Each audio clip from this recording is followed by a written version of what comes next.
Hi friends, welcome to government jobs portal. So ఈ వీడియోలో మనం ఏపీ టెట్ ప్రీవియస్ పేపర్స్ నుంచి మనం మ్యాథ్స్ క్వశ్చన్స్ చూద్దామండి. ఒక పేపర్ నుంచి మనకు 30 క్వశ్చన్స్ వస్తాయి కదా, సో ఆ 30 క్వశ్చన్స్ కూడా మనం ఇప్పుడు చూడడం జరుగుతుంది అనమాట. త్వరలోనే మన ఛానల్లో ఏపీ టెట్కి సంబంధించి అటు ఎస్జిటి ఇటు ఎస్ఏ అలాగే డిఎస్సి కూడా ఎస్జిటి ఎస్ఏకి మనం మన ఛానల్లోని ఫ్రీ వీడియోస్ అనేవి అప్లోడ్ చేస్తాం. అలాగే లైవ్ మాక్ టెస్ట్ కూడా కండక్ట్ చేయబోతున్నాం. సో ఇవేవి కూడా మిస్ కాకుండా ఉండాలంటే మా ఛానల్కి తప్పకుండా సబ్స్క్రైబ్ చేసుకొని పక్కనున్న బెల్ ఐకాన్ తప్పకుండా క్లిక్ చేయండి, right? So okay, first question మనం చూద్దాం. I have some money, if you give 200 to me, my money will become 780, then the money I already have with me is. నా వద్ద కొంత సొమ్ము ఉంది, నువ్వు నాకు 200 ఇస్తే మొత్తం 780 అవుతుందంట. అయితే ముందు నా వద్ద ఎంత ఉందంటున్నారు? 200 ఇచ్చాక 780 అయిందంటండి, 200 ఇచ్చాక 780 అయిందంట. ముందు ఎంత ఉన్నది? 580 కదా ఉంటుంది. ముందు 580 ఉంది, 200 ఇచ్చారు, అప్పుడు 780 అయింది, సరిపోయింది, రైట్? చాలా సింపుల్ క్వశ్చన్, చూసిన వెంటనే ఇలా టిక్ పెట్టచ్చు. So next second question Yadamma. యాదమ్మ ప్లక్డ్ 5 kg of rose flowers from her garden and sold them in the market. She got 960 rupees. The selling cost of each kg is. Yadamma తన తోట నుండి 5 కిలోల గులాబీ పూలు కోసి సంతలో అమ్మింది. దాని నిమిత్తం ఆమెకు 960 వచ్చాయి. ప్రతి కిలోకి ఆమెకు వచ్చిన సొమ్ము. 5 కిలోలు అమ్మారంటే 960 రూపాయలు వచ్చిందంట. 1 కిలోకి ఎంత వచ్చింది అంటున్నారు? ఎంత వచ్చింది? 960ని 5తో డివైడ్ చేస్తే ఇప్పుడు 5 కిలోలకి 960, 1 కిలోకి 960/5. సింపుల్ కదా. 5 1s 5, 46 ఉంది. సో 5 9s 45, 5 2s అంటే 192 ఆన్సర్ అవుతుంది, right? So next third question మనం చూద్దాం. ఓకే, దీన్ని సింప్లిఫై చేయమంటున్నారు సింపుల్గా. ఇప్పుడు ఏంటి? Numerators denominators. ఫస్ట్ థింగ్ చూడండి, ఇక్కడ మైనస్ ఉంది, ఇక్కడ మైనస్ ఉంది, ఇక్కడ ఏంటి? మల్టిప్లికేషన్ ఉంది. సో ఆ మైనస్ ఇంటూ మైనస్ ప్లస్ అయిపోతుంది. అయినా మనం ఆప్షన్స్లో చూస్తే అన్నిటికీ మైనస్ అనే సైనే లేదు. సో ఇంకా మైనస్ ప్లస్లతో సైన్ మనకు సంబంధం లేదు, వదిలేద్దాం, పట్టించుకోవద్దు ఇంకా దాన్ని. ఓకేనా? ఇప్పుడు ఏం క్యాన్సిల్ అవుతున్నాయి? క్యాన్సిల్ చేద్దాం, డినామినేటర్ని న్యూమరేటర్ని. So 7 1s are 7 2s are 5 1s are 5 3s are. ఈ 3 ఈ 9 క్యాన్సిల్ అవుతుంది. ఈ 4 1s 4 4s. ఇంకా మిగిలిపోయింది ఏంటి? ఈ 2 ఈ 4 2 1s 2 2s. సో ఇక్కడ న్యూమరేటర్లో 1 అన్ని 1లే కదా, 1. డినామినేటర్ 2 మిగిలింది, 2. సో 2. సో అంటే 1/2 ఆన్సర్ అవుతుంది. సింపుల్గా ఏం లేదండి, జస్ట్ న్యూమరేటర్ని డినామినేటర్ని క్యాన్సిల్ చేసుకోవడమే. 5 1s 5 3s, 7 1s 7 2s.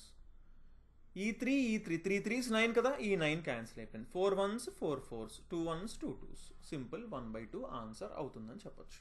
So న్యూమరేటర్లో చూసుకున్న మల్టిప్లికేషన్ ఉంది అన్న విషయం మీరు గుర్తుపెట్టుకోవాలి. అందుకనే క్యాన్సిల్ చేసుకోగలుగుతున్నాం.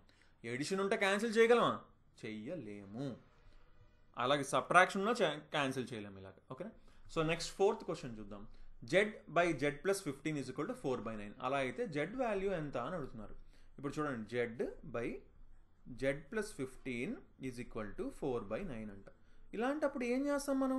క్రాస్ మల్టిప్లికేషన్ చేస్తాం. సో 9 × Z 9Z అయింది.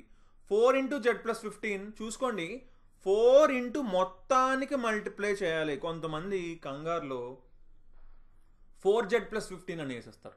కాదు, 4 × Z+15 మొత్తానికి 4తో మల్టిప్లై చేయాలి. So 9Z = 4 × Z 4Z, 4 × 15 60. చూసుకోండి, మీకు అర్థం అవ్వాలని స్లోగా నీట్గా చెప్తున్నాను. ఓకేనా? 9Z - 4Z 5Z = 60. 5Z = 60. Z ఎంత అవుతుంది? 12 కదా, 5 × 12 60. సో 12 ఆన్సర్ అవుతుంది. Z విలువ ఎంత అన్నారు? 12 అవుతుందని చెప్పచ్చు. సో నెక్స్ట్ ఫిఫ్త్ క్వశ్చన్ మనం చూద్దాం. The smallest natural number by which 1188 should be divided to make the quotient a perfect cube. ఏ కనిష్ట సహజ సంఖ్యచే 1188ను 1188ను భాగించిన భాగఫలం పరిపూర్ణ ఘనమగును. ఫస్ట్ థింగ్, పర్ఫెక్ట్ క్యూబ్, పరిపూర్ణ ఘనం అంటే ఏంటో తెలియాలి మనకి. ఇప్పుడు 8 ఉందండి, అది పర్ఫెక్ట్ క్యూబేనా? పరిపూర్ణ ఘనమేనా? అవును కదా. ఎందుకు? 8ని ఎలా రాసుకోవచ్చు? 2 క్యూబ్ రాసుకోవచ్చు. అంటే ఏంటి? 2 × 2 × 2. ఇప్పుడు 3 2లని మల్టిప్లై చేస్తే 8 వచ్చింది. సో 8ని అయితే సేమ్ నెంబర్స్ని 3ని మల్టిప్లై చేస్తే వస్తుందో దాన్ని పర్ఫెక్ట్ క్యూబ్ అంటాం, పరిపూర్ణ ఘనము అని అంటాం. ఇప్పుడు ఈ 1188ని ఎలా ఏం చేయాలి ఇప్పుడు అంటే, ఏవి 3 3 ఉన్నాయో వాటిని తీసేద్దాం, మిగిలిన దాన్ని డివైడ్ చేయాలన్న విషయం అర్థమవుతుంది. ఇప్పుడు చూడండి, దీని ఫ్యాక్టర్స్ కనుక్కోవాలండి, కారకాలు కనుక్కోవాలి. సో ఎలా కనుక్కుంటాం 8, 8, 16, 17, 18. ఎస్, 3 టేబుల్తో డివిజిబుల్ అవుతుంది. ఎందుకు? మనకు డివిజిబిలిటీ రూల్స్ ఖచ్చితంగా తెలియాలి, అవునా? 3 టేబుల్లో అవుతుంది. ఎంతతో అవుతుంది? 3 ఇంటూ 3 3s are 9, 28 ఉంది. 3 9s are 27, 1 ఉంది, 1 8, 18 ఉంది, అంటే 3 6s are 18. మళ్ళీ 3ని తీయచ్చా? మళ్ళీ తీయచ్చు క్లియర్గా. 3ని తీస్తే మళ్ళీ 1 3 2 అయింది. 3 4 5 6 మళ్ళీ 3తో డివిజిబుల్ అవుతుంది. సో 3 ఇంటూ 3 ఇంటూ 132ని ఎలా రాసుకోవచ్చు? 3 ఇంటూ 3 4s 12, 3 4s 12.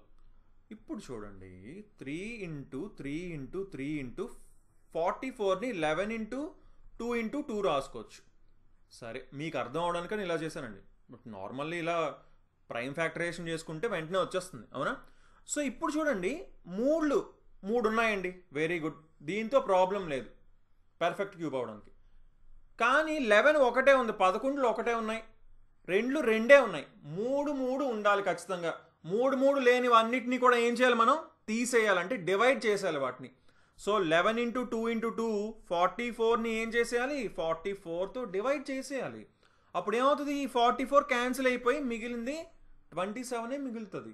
27 అనేది పర్ఫెక్ట్ క్యూబ్ అవుతుంది అనమాట, పరిపూర్ణ ఘనం అవుతుంది. ఓకేనా? సో నెక్స్ట్ 6th క్వశ్చన్ మనం చూద్దాం. In A year Seema earns 1,50,000 and saves 50,000. The ratio of Seema's earnings to her savings is. ఒక సంవత్సరంలో సీమ 1,50,000 సంపాదిస్తుందంటండి, 50,000 ఆదా చేస్తారంట. అలా అయితే సీమ సంపాదించే డబ్బుతో పాటు ఆమె పొదుపు చేసే డబ్బులు నిష్పత్తి అంటున్నారు. దీనికి నిష్పత్తి అంటున్నారండి. 1,50,000కి ఈస్టు 50,000 నిష్పత్తి ఎంత అని అంటున్నారు. సింపుల్, ఇంకేముంది? 4 సున్నాలు క్యాన్సిల్ చేస్తాం. 5 1s are 5 3s are 3:1. 3:1 అంటే ఆప్షన్ 4 ఆన్సర్ అవుతుందని చెప్పొచ్చు. నిష్పత్తి ఏముంది? దీనికి ఇది 3 రెట్లు ఉంది, అంతేనా? దీనికి ఇది 3 రెట్లు ఉంది. సో అంటే 3:1 ఆన్సర్ అవుతుంది, అంతేనా? కానీ కొన్నిసార్లు కన్ఫ్యూజ్ చేయడానికి ఏమవుతారు? The ratio of Seema earnings to her savings అని అనుకుండా టు హెర్ ఎక్స్పెండిచర్ అంటే తన ఖర్చులకి నిష్పత్తి అని ఇక్కడ అడిగారు అనుకోండి. పొదుపు కాకుండా ఖర్చుల నిష్పత్తి అడిగారు అనుకోండి, మీరు కంగారులో ఓకే ఈ రెండే కనిపించే కదా ఈ రెండిటికి నిష్పత్తి చేయకూడదు. ఖర్చులు అడిగితే అంటే 1,50,000 వచ్చి 50,000 సేవ్ చేస్తున్నారంటే ₹1,00,000 ఖర్చు పెడుతున్నట్టే కదా. సో 1,50,000 ఈస్టు 1,00,000 అవుతుంది అనమాట. అది అప్పుడు 3:2 అవుతుంది అప్పుడు రేషియో. ఓకేనా? అది క్వశ్చన్ని ఎప్పుడు కూడా ఒకటే విషయం, క్వశ్చన్ని చాలా జాగ్రత్తగా చదవాలి. ఎప్పుడు కూడా క్వశ్చన్ని నీట్గా చదివితే సగం ఆన్సర్ వచ్చినట్టే. ఓకేనా? సో నెక్స్ట్ 7th క్వశ్చన్ చూద్దాం. 1/10ని పర్సంటేజ్లోకి మార్చాలంట. ఒక ఫ్రాక్షన్ని పర్సంటేజ్లోకి మార్చాలంటే ఏం చేయాలండి? ఇంటూ 100 చేయాలి. So 10 1s are 10 10s are. So ఇది ఏమైతే వచ్చిందో దాన్ని పర్సంటేజ్ అని చెప్తామంటే 10% ఆన్సర్ అవుతుంది. అలాగే పర్సంటేజెస్ మీరు ఖచ్చితంగా నేర్చుకోవాల్సినవి కొన్ని ఉన్నాయి. ఇప్పుడు ఏంటి? 1/10 అంటే 10%, 1/2 అంటే 50%, 1/4 అంటే 25%. నేను ఆల్రెడీ మన ఛానల్లో పర్సంటేజెస్ టాపిక్ చెప్పానండి. ఒకవేళ కనుక మీకు డౌట్ ఉంటే పర్సంటేజెస్ జీజేపీ అని కొట్టండి, వస్తుంది. ఆ కాన్సెప్ట్ నేర్చుకోండి, అప్పుడు చాలా ఈజీగా సాల్వ్ చేయగలుగుతాం అనమాట చాలా questions. So next 8th question మనం చూద్దాం. an item marked at 840 is sold for 714, then the percentage of discount is. ఒక వస్తువు ప్రకటన వెల 840 మరియు అమ్మకపు వెల 714 అయినా రుసుము శాతం ఎంత అని అడుగుతున్నారండి. ఇప్పుడు 840 వచ్చేసి దాని ప్రకటన ధర, అంటే దాని మీద మార్క్ చేసి ఉంది 840 అని. కానీ ఏం చేశారు? దాన్ని 714 రూపాయలకే అమ్మారు. అంటే ఎంత డిస్కౌంట్ ఇచ్చారు? 126 రూపాయలు డిస్కౌంట్ ఇచ్చారు. కానీ ఇక్కడ ఏమడుగుతున్నారు? రుసుము శాతం అడుగుతున్నారు, డిస్కౌంట్ పర్సంటేజ్ అడుగుతున్నారు. సో దేనికి మీద పర్సంటేజ్ క్యాలిక్యులేట్ చేస్తాం? 840 మీద 126 తగ్గింది అంటే 840లో 126 ఎంత పర్సంటేజ్ ఉందో కనుక్కోవాలి. So 126/840 into 100. ఓకేనా? లేదు, దీన్ని ఒకవేళ చూసుంటే బాగా ఒకసారి గమనిస్తే కొంతమంది ఇది సాల్వ్ చేయగలరు. ఏంటి? 10% ఎంత అవుతుంది? ఎందుకంటే అన్ని 10% దగ్గర ఉన్నాయండి. 10% ఎంత అవుతుంది? 84 రూపీస్ అవుతుంది. 126 కావాలండి. బాగా అబ్జర్వ్ చేస్తే 126 ఎలా వస్తుంది? ఇంకో 42 కలపాలంటే దీనికి 5%, అంటే దీనికి సగం ఎంత? 42 కదా. కలపండి, 126 వచ్చిందా? సో ఇది 10%, ఇది 5%, అంటే టోటల్ 126కి 15% అవుతుంది. సో 15% ఆన్సర్ అని చెప్పొచ్చు. లేదు, మనకి ఇది కనిపించలేదు, ఓకే, నార్మల్ మెథడ్లో సాల్వ్ చేసుకుందాం, ప్రాబ్లం ఏం లేదు. 0 0 క్యాన్సిల్ చేసాం. 6 7 8 9 8 4 12. సో క్లియర్గా 3 టేబుల్లో క్యాన్సిల్ అవుతుంది, అవునా? So 3 2s 3 8s 3 42s. అలాగే మనం 2 టేబుల్లో ఇది క్యాన్సిల్ చేద్దాం. 2 14s 14 1s 14 3s 3 into 5 15. So 15% వచ్చింది. మీరు ఎలా సాల్వ్ చేసినా అదే ఆన్సర్ వస్తుంది. బట్ మీరు ఎప్పుడైతే పర్సంటేజెస్తో మీకు కొంచెం బాగా ప్రాక్టీస్ ఎప్పుడైతే ఎక్కువ చేస్తారో అప్పుడు ఇలాంటివి మీకు కనిపిస్తాయి అన్నమాట బేసిక్గా, ఓకేనా? సో నెక్స్ట్ 9th క్వశ్చన్ మనం చూద్దాం. 280 రూపాయలు ఇంట్రెస్ట్ వచ్చిందంటండి. ఎంతకి? 56,000కి 2 సంవత్సరాల్లో. అలా అయితే రేట్ ఆఫ్ ఇంట్రెస్ట్ ఎంత అంటున్నారు. 2 సంవత్సరాల్లో 56,000 మొత్తంపై వచ్చిన వడ్డీ 280 రూపీస్ అంట. అలా అయితే వడ్డీ రేట్ ఎంత అంటున్నారు. ఇది కూడా పర్సంటేజెస్ వస్తే మీకు ఈజీగా క్యాచ్ చేయగలరు దీన్ని. ఎలాగా? ఇది 280 కనిపిస్తుందండి, ఇది 56,000 కనిపిస్తుందండి. ఈ 280కి డబల్ 560 కదా, అవునా?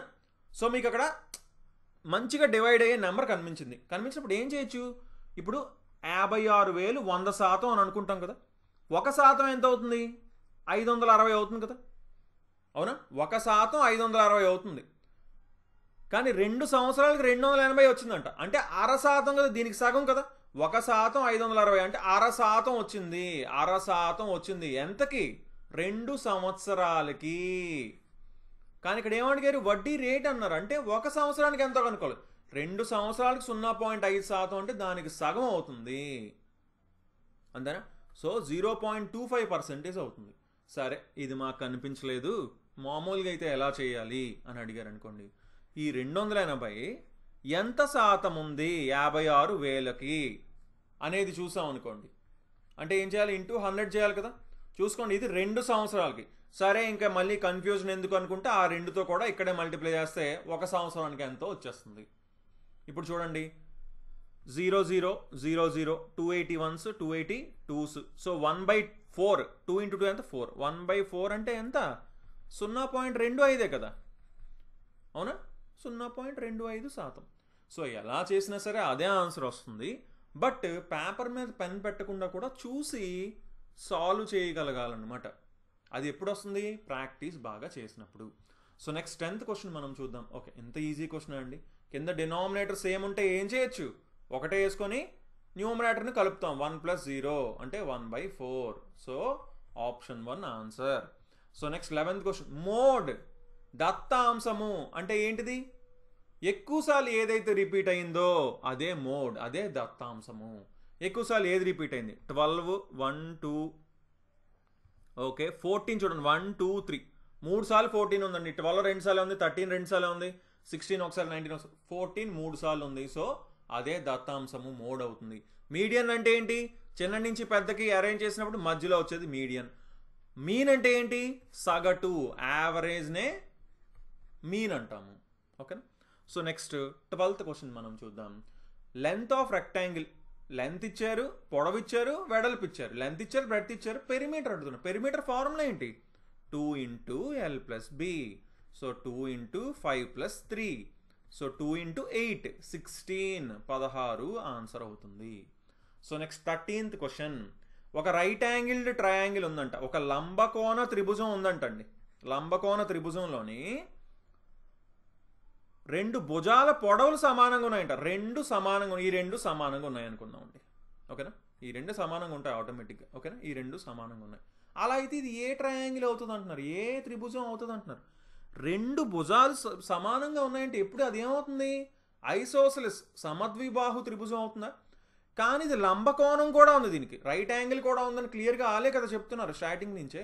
సో ఐసోసెలస్ రైట్ యాంగిల్ లంబకోణ సమద్విబాహు త్రిభుజం అవుతుంది. So next 14th question. Number of faces of a cube. ఘనం యొక్క తలముల సంఖ్య తలముల సంఖ్య. ఫేసెస్ ఎన్ని ఉంటాయి? ఫేసెస్ క్యూబ్కి 6 ఫేసెస్ ఉంటాయి కదా. అసలు ఫేస్ అంటే ఏంటి? క్యూబ్ ఎలా ఉంటుంది? ఇప్పుడు చూడండి, క్యూబ్ అంటే ఇలా ఉంటుంది, అవునా? ఫేస్ అంటే ఏంటి? ఇదండి, ఈ ముందుది ఒక ఫేస్, ఈ కిందది ఒక ఫేస్, దానికి ఆపోజిట్ ఇది ఒక ఫేస్, ఇది ఒక ఫేస్, ఇది ఒక ఫేస్, దీని ఆపోజిట్ ఫేస్, ఈ ముందుది ఒక ఫేస్, దాని ఆపోజిట్ ఇది ఒక ఫేస్. టోటల్ 6 ఫేసెస్ ఉంటాయి. వెరీ ఇంపార్టెంట్, అవి ఖచ్చితంగా తెలుసుకోవాలండి, ఓకేనా? So 8 faces. So next 15th question. Sum of 2 angles in a triangle is 125 degrees. The value of the third angle. త్రిభుజంలో 2 కోణాల మొత్తం 125 డిగ్రీలు అంటే మూడో కోణం. త్రిభుజంలో 3 కోణాలు కలిపితే ఎంత అండి? 180 డిగ్రీలు. 2 కలిపితే 125 డిగ్రీలు అంటే ఇంకా మిగిలింది ఎంత? 55 కదా. సో 55 ఏమవుతుంది? మూడో కోణం అవుతుంది. ఎందుకు? 180లోంచి 125 తీస్తే ఆ 55 వస్తుంది కనుక. So next 16th question. Vertex of the angle AOB. AOB అనే యాంగిల్ని ఎలా గీయచ్చు మనం? ఇప్పుడు చూడండి, ఇది ఏ, ఇది ఓ, ఇది బి అయితే ఏమవుతుంది? ఇదే కదా యాంగిల్ ఏఓబి. యాంగిల్ ఏఓబి అంటే ఇది ఈ యాంగిల్. దీని వర్టెక్స్ అంటున్నారు. శీర్షం ఏంటిది? ఓనే కదా వర్టెక్స్. ఈ రెండింటికి వర్టెక్స్ ఏంటి? ఓ. సో ఆప్షన్ 2 ఆన్సర్ అవుతుంది. So next 17th question. Okay, ఇందులోంచి దీన్ని తీయమంటున్నారండి. ఇందులోంచి దీన్ని తీయమంటున్నారు. తెలుగులో అయితే క్లియర్గా ఉంది, దీనిలోంచి దీన్ని తీయాలి, ఓకేనా? ఫస్ట్ పీక్యూను చూద్దాం. పీక్యూ ఎక్కడ ఉంది? ఇక్కడ ఉంది. ఇందులోంచి తీయాలి అంటే 5 PQ minus of -3 PQ. Minus of minus, ఇది ఆల్రెడీ మైనస్ కూడా ప్లస్ అయిపోతుంది. 5 + 3 8 పీక్యూ అయిపోతుంది. ఓకే, అన్నిటికీ 8 పీక్యూనే ఉంది. సరే, నెక్స్ట్ చూడండి. ఇక్కడ ఆల్రెడీ ఇక్కడ స్టార్టింగ్ మైనస్ ఉంది. pq² ఎక్కడ ఉంది? ఇక్కడ ఉంది. 5 pq². ఇక్కడ ప్లస్ ఉంది కాబట్టి ఇది ఏం చేయాలి? మైనస్ చేయమంటున్నారు కదా. సో మైనస్ మైనస్, ఇదేం మల్టిప్లికేషన్ కాదు, ఎడిషన్ కాబట్టి మైనస్ని కలిపితే మైనస్సే వస్తుంది. -2 + 5 7 అంటే -7 pq² రావాలి. సో ఇది తప్పని చెప్పచ్చు, ఇది తప్పని చెప్పచ్చు. ఇంక ఈ రెండిట్లో ఏదో ఒకటి ఆన్సర్ అవుతుంది. ఇంక ఇందులోంచి తీయండి. 5లోంచి 4 తీసేయాలి, ఎందుకంటే ఇక్కడ మైనస్ వస్తుంది కదా. ఇప్పుడు ఎప్పుడైతే దీని నుంచి తీయాలనుకుంటున్నామో ఈ ప్లస్ ఉండేది మైనస్ అయింది, మైనస్ ఉండేది ప్లస్ అయింది, ఈ ప్లస్ ఉండేది మైనస్ అవుతుంది. సింపుల్, ఓకేనా? సో ఆటోమేటిక్గా 5లోంచి 4 తీస్తే ఒకటే మిగులుతుంది, అది కూడా ప్లస్సే ఉంటుంది. ఎందుకంటే 5 అనేది పెద్దది కదా 4 కంటే, దానికి ప్లస్ సైన్ ఉంది కాబట్టి ప్లస్సే ఉంటుంది ఆన్సర్లో. సో నెక్స్ట్ 18th క్వశ్చన్ మనం చూద్దాం. ఫ్యాక్టరైజ్ ఏమంటున్నారండి? కారణాంకాలు కనుక్కోమంటున్నారు. ఏముందండి ఇప్పుడు? l+m² -4lm. a + b² తెలిస్తే చాలు కదా. l+m² l² + 2lm + m² -4lm. అంటే ఇప్పుడు ఏమైంది? ఇది -4lm ఉంది, ఇది +2lm ఉంది. అంటే ఏమైపోయింది? -2lm అయిపోయింది. -2lm + m² అంటే క్లియర్గా a² - 2ab + b² ఫామ్లో ఉంది కదా. అంటే a - b² రాసుకోవచ్చు. అంటే l - m² కింద రాసుకోవచ్చు. సో ఆప్షన్ 3 ఆన్సర్ అని చెప్పచ్చు, right? Very very easy question. So next 19th question మనం చూద్దాం. In a stack there are 5 books each of thickness 20 mm and 5 paper sheet each of thickness 0.016 mm. The total thickness of the stack is. ఒక పుస్తకాల కట్టలో 20 మిల్లీమీటర్ల మందం గల 5 పుస్తకాలు, 0.016 మిల్లీమీటర్ల మందం గల 5 పేపర్లు కలవు. అయినా పుస్తకాల కట్ట యొక్క మొత్తం మందం ఎంత అంటున్నారు మిల్లీమీటర్లో. సో ఇప్పుడు 5 పుస్తకాలు ఉన్నాయి, 20 mm అంటే 5 × 20, ఇది 100 అయిందండి. అది ఎంత అయింది? 100 మిల్లీమీటర్స్ అయింది. ఇదెంత? ఇది 5 0.016. సో 5 × 0.016 వేయాలి, అంతేనా? 5 × 0.016 వేయాలి. సో మల్టిప్లై చేయండి. 5 × 6 = 30, 0 3, 5 1s 3, 5 1s 5 + 3 8, 0 as it is వేసాం, 0 వేసాం. సో ఇప్పుడు ఏం చేయాలి? 100కి 0.080 కలపాలి. అంటే 100 డెసిమల్ పాయింట్ తర్వాత ఏమీ లేదు కాబట్టి 0 వేసుకుందాం. సేమ్ డెసిమల్ పాయింట్ కిందనే వేసుకోవాలి కాబట్టి ఇలా వేసుకున్నాం. సో ఇప్పుడు ఏమైంది? 100.08 వచ్చింది. సరే, ఇప్పుడు ఏంటి ఇక్కడ ఆప్షన్స్ చూడండి. ఇప్పుడు ఆప్షన్స్ని బట్టి మనం ఆన్సర్ చేసుకోవాలి, ఓకేనా? సో ఇక్కడ ఏం చేశాడు? 1 పాయింట్ రాసుకున్నాడు అన్నిటిని. సో 1 పాయింట్ రాసుకోమంటున్నాడు, ఇక్కడికి తీసుకొని రమ్మంటున్నాడు. అవునా, ఇక్కడికి తీసుకొని రమ్మంటున్నాడు. సో క్లియర్గా ఏం చేయమంటున్నాడు, డెసిమల్ పాయింట్ని 2 ప్లేసెస్ ముందుకు తెమ్మంటున్నాడు. 2 ప్లేసెస్ ముందుకు తేవాలంటే 1.0008 ఇంటూ ఎంత చేయాలి, 2 ప్లేసులు కాబట్టి 10 స్క్వేర్తో మల్టిప్లై చేయాలి. ఒక 10తో మల్టిప్లై చేస్తే డెసిమల్ పాయింట్ ఒక ప్లేస్ మూవ్ అవుతుంది, ఇంకో 10తో మల్టిప్లై చేస్తే ఇంకో ప్లేస్ మూవ్ అవుతుంది. సరిపోయింది కదా, అప్పుడు సరిపోతుంది. సో 10 స్క్వేర్ అంటే 1.0008 ఇంటూ 10 స్క్వేర్. ఓన్లీ 10 స్క్వేర్ ఉంటే సరిపోదు, 1.0008 ఉండాలి. అది కేవలం ఆప్షన్ 2లో ఉంది. సో ఆప్షన్ 2 కరెక్ట్ అని చెప్పొచ్చు. సో నెక్స్ట్ 20 క్వశ్చన్ మనం చూద్దాం. a = 2, b = -2 అయితే దీని విలువ ఎంత అంటున్నారు. a² + ab + b². కరెక్ట్గా ఇక్కడ మైనస్ ఉంది కాబట్టి కొంచెం జాగ్రత్తగా చూసుకోండి. ఫస్ట్ ఏ ప్లేస్లో 2 పెట్టండి, 2² ప్లస్ ఏ ప్లేస్లో 2 పెట్టాం, బి ప్లేస్లో -2 పెట్టాం, ప్లస్ బి ప్లేస్లో -2 పెట్టండి, -2కి హోల్ స్క్వేర్ అన్నారు. 2² ఎంత, 4. 2 × -2 ఎంత, మైనస్ కదా వస్తుంది, ప్లస్ ఇంటూ మైనస్ మైనస్. 2 × 2 4. ఇదేమవుతుంది, ప్లస్ అవుతుందా మైనస్ అవుతుందా, -2 హోల్ స్క్వేర్. స్క్వేర్ చేసినప్పుడు ఆటోమేటిక్గా ప్లస్ అయిపోతుంది. 2² 4. సో 4 - 4 0, 4 ఆన్సర్ అవుతుంది. ఓకేనా, ఈజీ క్వశ్చన్సే, బట్ కొంతమంది ఇది కూడా కొంచెం వీక్గా ఉండొచ్చు, అందుకని కొంచెం క్లియర్గా చెప్తున్నానండి అంతే. ఓకేనా. Rashma observed that one shampoo sachet contains 5 ml shampoo. To fill 400 ml bottle, the number of sachets needed is. Reshma ఒక షాంపూ ప్యాకెట్లో 5 మిల్లీలీటర్ల షాంపూ ఉందని గమనించిందంటండి. 400 మిల్లీలీటర్ల సీసాన్ని నింపడానికి ఎన్ని షాంపూ ప్యాకెట్లు పడతాయి అంటున్నారు. ఇప్పుడు ఒక షాంపూ ప్యాకెట్లో 5 మిల్లీలీటర్లు ఉంది, ఆ బాటిల్ మొత్తం, ఆ డబ్బా మొత్తం, సీసా మొత్తం 400 మిల్లీలీటర్లు అంట పడతాయి. ఎన్ని కావాలి ప్యాకెట్లు, 400/5, 80 కావాలి. అంతేనా, క్లియర్గా అసలు చేయాల్సిన అవసరం లేదు, ఇలా టిక్ పెట్టేయచ్చు 80 అని. ఎందుకు అలాంటి 5 ఎన్ని వేయాలి, 5 5 5 5, 400లోని ఎన్ని 5లు ఉన్నాయి అని చూడాలి, అంతే కదా. 400 / 5, 400లో ఎన్ని 5లు ఉన్నాయంటే 400 / 5, 85లు ఉన్నాయి. 85లు 400 కదా, 85లు ఉన్నాయి, 85లు 400. Okay. So next 22nd question మనం చూద్దాం. ఏ car travels 90 kilometers in 2.5 hours, then the time required to cover 30 kilometers with the same speed is. ఒక కారు 2.5 గంటల్లో 90 కిలోమీటర్లు ప్రయాణం చేయగలదు. అదే వేగంతో 30 కిలోమీటర్లు ప్రయాణం చేయడానికి పట్టు సమయం చూడండి. 2.5 గంటలలో 90 కిలోమీటర్లు వెళ్ళిందంట. అలా అయితే 30 కిలోమీటర్లకి ఎంత సమయం పడుతుంది? దీనికి 3వ వంతు ఉందా, దీనికి 3వ వంతు. సో దీనికి 3వ వంతు కనుక్కోవాలి. ముందు 3వ వంతు కనుక్కోవాలంటే దీన్ని మినిట్స్లోకి మారుద్దాం. 2.5 గంటలు అంటే, గంట అంటే 60 నిమిషాలు, అరగంట అంటే 30 నిమిషాలు. సో 2 గంటలు అంటే 120 నిమిషాలు, ఇది ఒక 30 నిమిషాలు అంటే 150 నిమిషాలు. దీన్ని ఏమనొచ్చు, 150 నిమిషాలు అనొచ్చు. సో దీనికి ఇది 3వ వంతు, సో దీనికి 3వ వంతు అవుతుంది. సో దీనికి 3వ వంతు అంటే ఎంత, 150కి 3వ వంతు 50. సో 50 నిమిషాలు పడుతుంది. సింపుల్. ఒకవేళ అలా 3వ వంతుని డైరెక్ట్గా లేకపోతే ఏం చేస్తాం, క్రాస్ మల్టిప్లికేషన్ చేస్తాం. ఏంటి, 150 నిమిషాలు 90 కిలోమీటర్లు.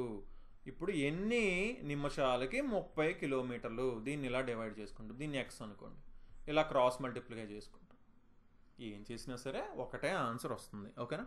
సో నెక్స్ట్ 23rd క్వశ్చన్ మనం చూద్దాం. A cuboid is of dimension 6 cm × 5 cm × 4 cm. Then the number of small cubes with side 2 cm can be placed in the given cuboid. ఎన్ని పడతాయన్నారు. ఒక దీర్ఘగణం కొలతలు 6 cm × 5 cm × 4 cm. ఇందులో భుజం 2 సెంటీమీటర్లుగా ఉన్న చిన్న సమగణాలను ఉంచగల సంఖ్య. చూసుకోండి, క్వశ్చన్ క్లియర్గా అర్థం చేసుకోండి. ఒక క్యూబాయిడ్ ఉందంట, 6 × 5 × 4 అంట, 6 సెంటీమీటర్లు × 5 సెంటీమీటర్లు × 4 సెంటీమీటర్లు దాని కొలతలంట, దీర్ఘగణం. అందులో 2 సెంటీమీటర్ల భుజం గల గణాలని, చిన్న సమగణాలను పెట్టాలంటండి.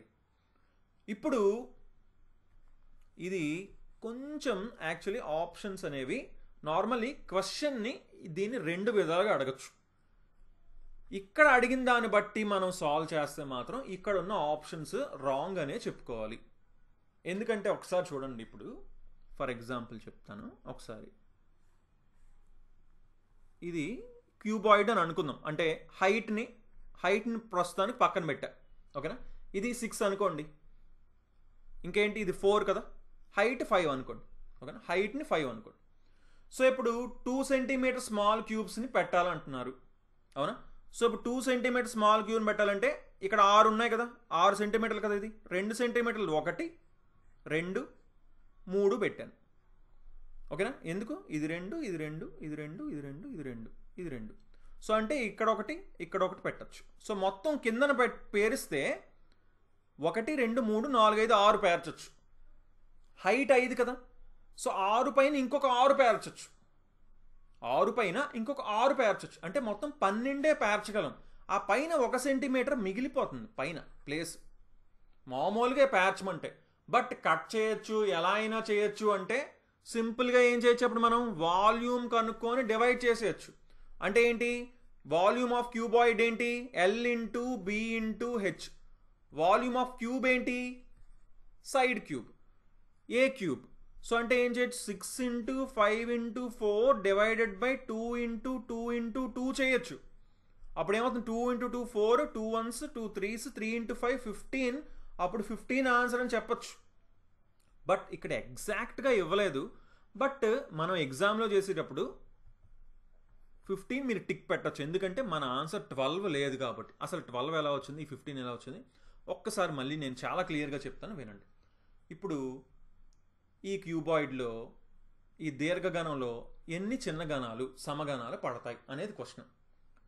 దీని మొత్తం వాల్యూమ్ కనుక్కుంటే అందులో దీని వాల్యూమ్తో డివైడ్ చేస్తే ఎన్ని పడతాయో తెలుస్తుంది. అది నార్మల్ పద్ధతి, బేసిక్ పద్ధతి.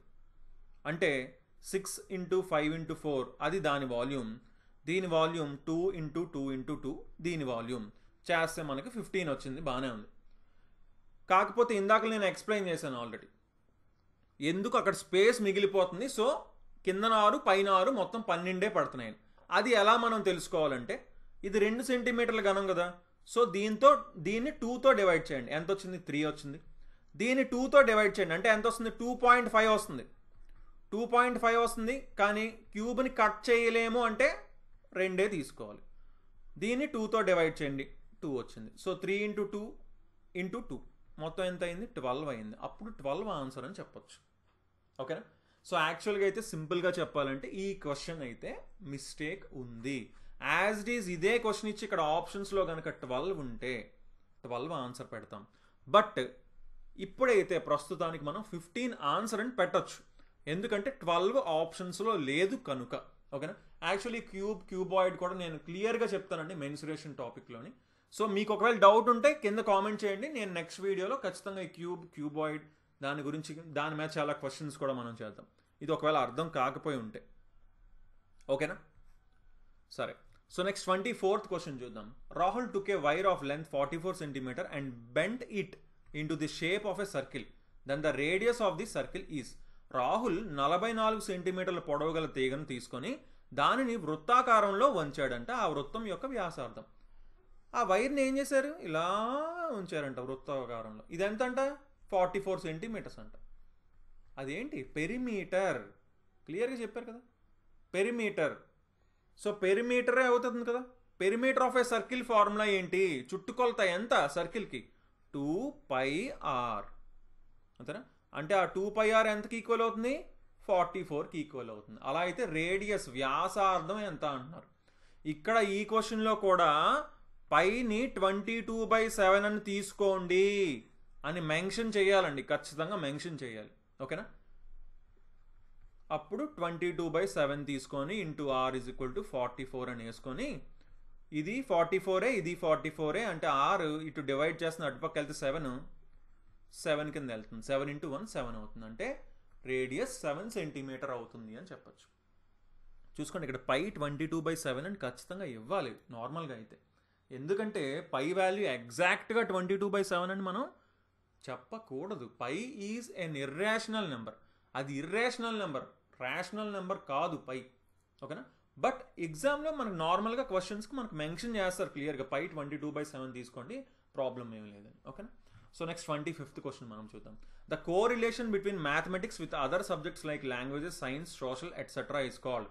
గణితానికి ఇతర పాఠ్య విషయాలైన భాష, విజ్ఞాన శాస్త్రం, సాంఘిక శాస్త్రం మొదలగు వాటితో గల సహ సంబంధం ఏంటి అంటున్నారు. ఏంటంటే రిలేషన్ ఎక్స్టర్నల్ కోరిలేషన్ కదా, ఇది బాహ్య సహసంబంధం అవుతుంది. ఓకేనా. So next 26th question. Each lesson in mathematics curriculum is divided into some parts and extended to different classes depending on their difficulty level. Such arrangement of curriculum comes under. చూడండి, గణిత విద్యా ప్రణాళికలోని ప్రతి పాఠ్యాంశాన్ని కొన్ని భాగాలుగా విభజించి వాటి కాఠిన్యాన్ని బట్టి వివిధ తరగతులకు విస్తరించడం జరుగుతుంది. ఇటువంటి పాఠ్యాంశాల అమరిక దేని కిందకు వస్తుంది అంటున్నారు. అంటే ఇప్పుడు ఏం చెప్తున్నారు చూడండి, ఇప్పుడు ఒక టాపిక్కే ఉంది, ఒక టాపిక్ని ఏం చేస్తారు 6th క్లాస్ నుంచి మొదలుపెట్టి 6th 7th 8th అలా కొంచెం కొంచెం, అంటే ఆ క్లాస్కి ఎంతైతే చెప్పాలో అంతే చెప్తారు, ఎంతైతే అర్థం అవుతుందో బాగా అంత కొంచెం సింపుల్ టాపిక్ చెప్తారు. అంటే మొత్తం టాపిక్ని పార్ట్స్ వేసి సింపుల్ది, తర్వాత ఇంకొంచెం డీప్గా అలా క్లాసులు పెంచుకుంటూ వెళ్తారు కదా, అందరికీ తెలుసు ఆ విషయం. దాన్ని ఏ పద్ధతి అంటారు? కాన్సెంట్రిక్ మెథడ్ అంటారండి, ఏకకేంద్ర పద్ధతి అని అంటారు. So next 27th question. Heuristic method was invented by. అన్వేషణ పద్ధతిని కనుగొన్నవారు ఎవరండి? ప్రొఫెసర్ ఆమ్స్ట్రాంగ్ కనుక్కున్నారు. The place where some people interested in mathematics can have discussions together is. గణితం అంటే ఇష్టం, ఆసక్తి ఉన్న కొందరు కలిసి చర్చలు జరిపే చోటు ఏది? మ్యాథ్స్ గణిత క్లబ్ అనమాట. So 29th question. The problems in primary level mathematics text books should follow the principle of. ప్రాథమిక స్థాయి గణిత పాఠ్య పుస్తకంలోని సమస్యలకు పాటించవలసిన సూత్రం ఏది? Simple to complex. సరళత నుండి క్లిష్టతకు మనం వెళ్ళాల్సి ఉంటుందన్నమాట. ఈ సూత్రాన్ని మనం పాటించాల్సి ఉంటుంది, ఈ ప్రిన్సిపల్ని. So 30th last question. The tests which are useful for identifying the strengths and weaknesses of each student to finding the reasons is. ప్రతి పిల్లవాని బలాలు బలహీనతలు గుర్తించి వాటికి గల కారణాలు తెలుసుకోవడానికి ఉపయోగపడే పరీక్షలు ఏవి అని అంటున్నారు. ఏవి? లోప నిర్ధారణ పరీక్షలు, డయాగ్నోస్టిక్ టెస్ట్. క్లియర్గా అసలు ఈ 4 చూస్తే అర్థమైపోతుంది. లోప నిర్ధారణ, క్లియర్గా బలాలు బలహీనతలు గుర్తించడం, క్లియర్గా ఆప్షన్స్ చూస్తేనే మీకు అసలు కాన్సెప్టే తెలియకపోయినా సరే టిక్ పెట్టచ్చు అనమాట. ఓకేనా. So okay guys, thanks for watching. So next వీడియోస్లో మరిన్ని ప్రీవియస్ పేపర్స్ అలాగే మాక్ పేపర్స్ ఇలాంటివన్నీ కూడా చూద్దాం. సో ఇవేవి కూడా మిస్ కాకుండా ఉండాలంటే మా ఛానల్కి సబ్స్క్రైబ్ చేసుకొని పక్కన ఉన్న బెల్ ఐకాన్ తప్పకుండా క్లిక్ చేయండి. So okay then, thanks for watching and have a nice day. Bye.